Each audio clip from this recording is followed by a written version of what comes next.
Hi friends, இன்றைக்கி ரொம்ப ஈஸியாக அதே சமயம் டேஸ்ட்டான மீன் குழம்பு எப்படி செய்கிறதுன்னு சொல்லிட்டு பார்க்கலாம். நீங்கள் வடச்சட்டியில் எண்ணெய் ஊற்றிட்டு வெங்காயம் பூண்டு போட்டுட்டு நல்லா வதக்கிடுங்க. வதக்குனதுக்கப்புறம் வந்துட்டு ஒரு 2 சின்ன சைஸ் தக்காளி வந்துட்டு நான் போட்டிருக்கேன். அதையும் சேர்த்துட்டு நல்லா வதக்கிட்டு உப்பு மஞ்சத்தூள்லாம் வந்துட்டு இப்போயே போட்டுட்டு நல்லா வதக்கிடுங்க. அப்புறம் நான் குழம்பு மிளகாத்தூள் வந்துட்டு 2 ஸ்பூன் போட்டிருக்கேன். உங்கள் காரத்துக்கு ஏற்ற மாதிரி அட்ஜஸ்ட் பண்ணிக்கோங்க. வீட்டில் அரைச்ச குழம்பு மிளகாத்தூள் இல்லைன்னா 2 ஸ்பூன் மல்லித்தூள் 1 ஸ்பூன் மிளகாத்தூள் வந்துட்டு போட்டுக்கோங்க. இதை நல்லா வதக்கிட்டு பேஸ்ட் மாதிரி அரைச்சி எடுத்துக்கோங்க. வடச்சட்டியில் ரொம்ப நிறையா கொஞ்சம் நல்லெண்ணெய் ஊற்றுங்க, அப்போ தான் நல்லாயிருக்கும்.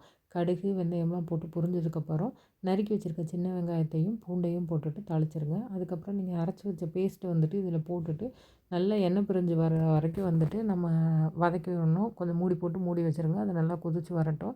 அதுக்கப்புறம் நான் ஒரு சின்ன நெல்லிக்காய் சைஸ் புளியை வந்துட்டு கரைச்சி வச்சுருக்கேன். அதையும் ஊற்றிட்டு பச்சை வாசனை போகிற வரைக்கும் வந்துட்டு மூடி வச்சுருங்க.